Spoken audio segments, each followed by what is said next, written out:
Bonjour à tous. On se retrouve aujourd'hui pour un tout nouveau numéro du JT de la télé. Comme chaque semaine et comme chaque vendredi, vous retrouvez votre émission hebdomadaire consacrée aux médias. Et cette semaine, on a un sommaire assez chargé, alors c'est parti.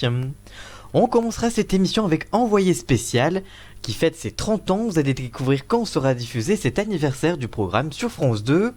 Mais on parlera aussi dans un deuxième temps de France 4 et de France O. Les deux chaînes ferment bientôt leurs portes. On vous donnera la date exacte de cette fermeture. On continuera avec Demain nous appartient. Une série dérivée est en préparation sur TF1, on vous donnera tous les détails de cette série dérivée et on terminera cette émission avec The Voice et vous allez découvrir la date de lancement de la 9e saison de l'émission de Nikos Aliagas.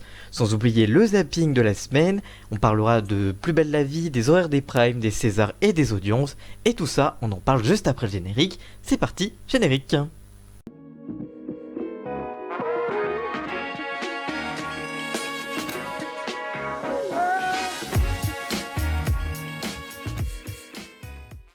On commence tout de suite cette émission avec Envoyé spécial qui fête ses 30 ans. Découvrez quand sera diffusé l'anniversaire du programme sur France 2. C'est une soirée exceptionnelle que s'apprête à diffuser France 2 pour fêter les 30 ans du magazine Envoyé spécial. C'est le 18 janvier 1990 que Antenne 2, devenue France 2, avait lancé une nouvelle émission baptisée Envoyé spécial et présentée à l'époque par Paul Naon et Bernard Benyamin jusqu'en 2001 où Françoise Joly et Guillaume Chenu avaient repris la présentation du programme avant de céder leur place à Élise Lucet en 2016. Pour fêter cette longévité, la chaîne propose une nuit spéciale d'Envoyé spécial découpée en plusieurs parties prochainement. D'abord, entre 21h05 et 23h15, sera diffusée une première partie qui parlera, je cite, de ces jeunes qui sont en train de changer le monde, avec le portrait de 3 personnalités. D'abord, le joueur de football Kylian Mbappé, mais aussi un reportage consacré à la jeune militante écologiste Greta Thunberg. Enfin, le dernier sera consacré au parcours du chanteur de 20 ans Bilal Hassani, qui a représenté la France à l'Eurovision. En seconde partie de soirée, à partir de 23h15, Élise Lucet retrouvera à nouveau les téléspectateurs et se réintéressera aux thèmes marquants traités par le magazine au cours de ces 30 dernières années. Ainsi, la journaliste reviendra sur l'enfance, les droits des femmes, l'environnement, le travail ou encore les grands conflits internationaux. Enfin, toute la nuit sera consacrée à l'anniversaire du rendez-vous d'information avec la rediffusion des reportages les plus marquants proposés au sein du magazine entre minuit 35 et 5h du matin, date de reprise de l'antenne de la chaîne. Le magazine Envoyé spécial va donc fêter ses 30 ans le jeudi 23 janvier prochain sur France 2 avec Élise Lucet entre 21h05 et 5h du matin. On continue avec France 4 et France O et vous allez découvrir la date de fermeture de ces deux chaînes. Depuis plusieurs mois, on savait que France 4 et France O allaient prochainement fermer leurs portes, mais aujourd'hui, on sait quand. Cet arrêt de signal fait suite à la décision du gouvernement l'année dernière dans le cadre de la grande réforme de l'audiovisuel prévue en 2020 par le gouvernement. Depuis plusieurs années, les deux chaînes avaient pourtant trouvé leur identité, France 4 la chaîne du jeune public et France O la chaîne de l'outre-mer. Depuis leur création en 2005, leur identité jusqu'à récemment floue n'avait pas aidé à leur développement, mais récemment, Le Monde a révélé que les deux chaînes de la TNT couperont définitivement leur antenne le 9 août prochain. Mais pour compenser la fermeture de ces deux chaînes, France 2, France 3 et France 5 proposeront plus de programmes jeunesse et ultramarins sur leurs antennes, mais surtout sur le numérique. Takis Kandilis avait révélé il y a quelques mois, je cite, « En prévision de ces fermetures, nous avons lancé un certain nombre de projets, à l'instar de la plateforme jeunesse OCO, et de promettre que les chaînes jeunesse allaient doubler pour proposer jusqu'à 3700 heures de programmes par an jeunesse et ultramarins. Pour compenser la fermeture jeunesse, pour compenser en revanche la fermeture de France O, l'homme qui est le second de France Télévisions a indiqué, je cite, « Nous poursuivrons notre travail déjà entamé sur l'antenne de France 3 avec le magazine quotidien Les Témoins d'Outre-mer, une exposition de documentaires ultramarins et la diffusion du magazine Riding Zone le week-end. Nous sommes aussi en train de préparer une nouvelle plateforme qui sera en place à partir de la fin du premier trimestre 2020. Il y a aussi des primes à l'image du succès récent de Tropique Criminel. Nous allons aussi faire un grand prime sur les grands shows des Outre-mer. Mais cet arrêt pourrait faire aussi des heureux puisque la bataille des canaux va être relancée. C'est le Conseil supérieur de l'audiovisuel dit CSA qui devra trancher puisque plusieurs chaînes voudraient récupérer ces fameux canaux, la 14 et la 19. Les groupes TF1 et France Télé voudraient avancer la numérotation de leurs chaînes d'information, respectivement LCI et France Info, qui sont actuellement au 26 et 27e canaux, ce qui n'arrangerait pas le groupe Altice et Canal+, qui ont historiquement installé leurs chaînes info respectivement BFM TV et CNews sur les canaux 15 et 16 de la TNT. Avant de passer à la suite de votre JT de la télé, on passe à cette toute nouvelle chronique du zapping des infomédias, les infos de la télé dont il ne fallait pas passer à côté, c'est tout de suite, juste après ce petit jingle.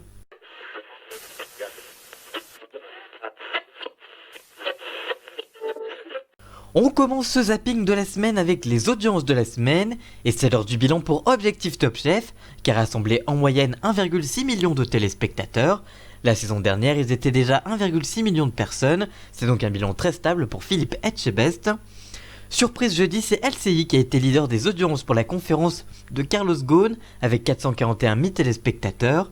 Faute de la traduction, qui a été longuement pénalisée par un problème technique, BFM TV a donc été suivi par 354 000 téléspectateurs et était seconde des audiences. En moyenne, et au même moment, 229 000 téléspectateurs étaient branchés sur CNews et 122 000 étaient devant France Info. Deuxième info de ce zapping, au printemps dernier, le Conseil supérieur de l'audiovisuel, dit CSA, avait incité les chaînes de télévision à respecter leur horaire de programmation en première partie de soirée, officiellement annoncé à 21h alors qu'elle ne démarrait pas avant 21h10, voire même 21h20 sur C8 ou TMC, dont les talk-shows ont tendance à déborder au-delà de l'horaire prévu. Près de 800 saisines à ce sujet avaient été faites et cette concertation, les chaînes l'ont prise en compte et communiquent sur un début à 21h05 quand C8 et TMC indiquent maintenant 21h15 à leurs téléspectateurs. France Télévisions est allé plus loin en proposant une grande partie de leur programme du soir en avant-première sur son site internet, des efforts félicités par le CSA. Il y a quelques semaines sur Instagram, Lola Marois avait révélé que son personnage dans Plus belle la vie avait poussé une téléspectatrice à porter plainte pour viol. Je cite « Bonjour, je tenais à te remercier car ma mère s'est enfin décidée à aller porter plainte pour un viol qu'elle a subi il y a maintenant 18 ans, et ce grâce à ton rôle que tu joues dans Plus belle la vie. Je ne sais pas si tu liras ce message, mais en tout cas je te remercie vraiment », indique la fan du feuilleton. Une belle histoire grâce au feuilleton à succès de France 3. C'est le Parisien aujourd'hui en France qui révèle que Florence Foresti reprendra le rôle de maîtresse de cérémonie pour la 45e édition des Césars, qui se tiendra le 28 février prochain à la salle Playel à Paris, et qui sera retransmise en direct comme chaque année sur Canal+. L'humoriste et comédienne a déjà endossé ce rôle en 2016 où la critique avait applaudi sa prestation, estimant qu'elle renouvelait le genre. Le public avait lui aussi répondu présent avec 2,5 millions de téléspectateurs au rendez-vous. Ce retour est une surprise puisqu'en novembre 2016, l'humoriste avait confié ne plus vouloir réitérer l'expérience. Voilà pour cette chronique du zapping de la semaine, on se retrouve juste après le générique pour la suite de votre émission.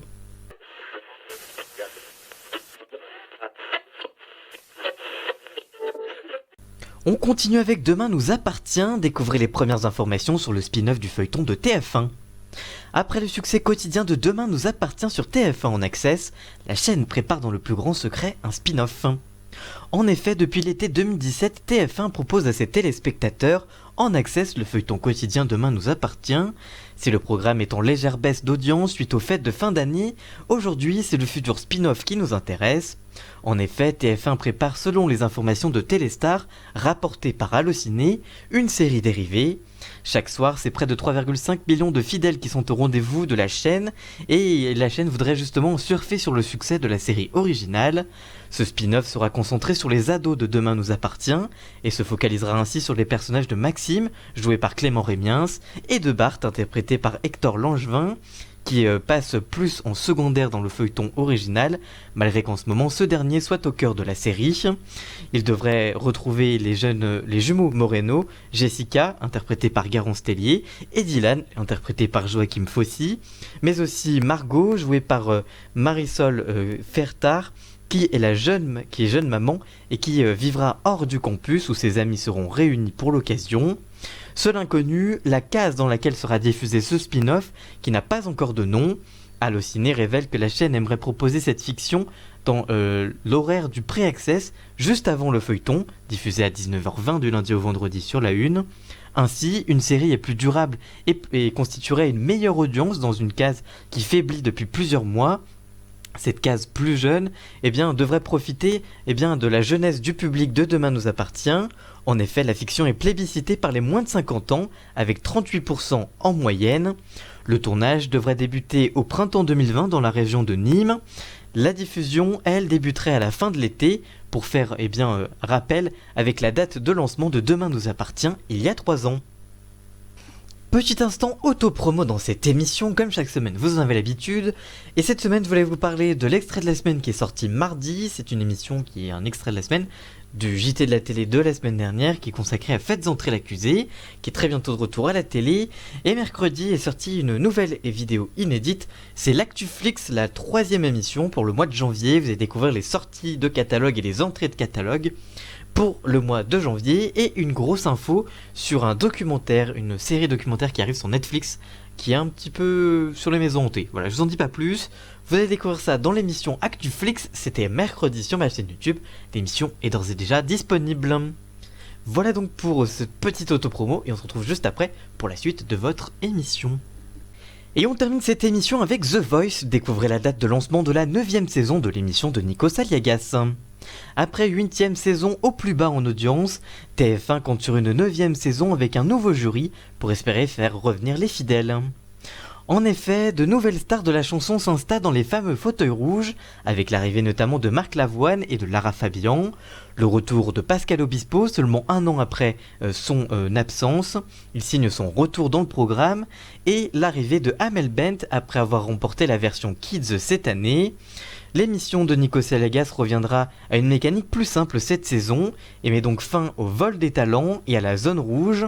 Mais ce n'est pas tout, désormais seuls 14 talents devront composer les équipes au lieu de 18 la saison dernière, et elles ne pourront pas changer d'équipe.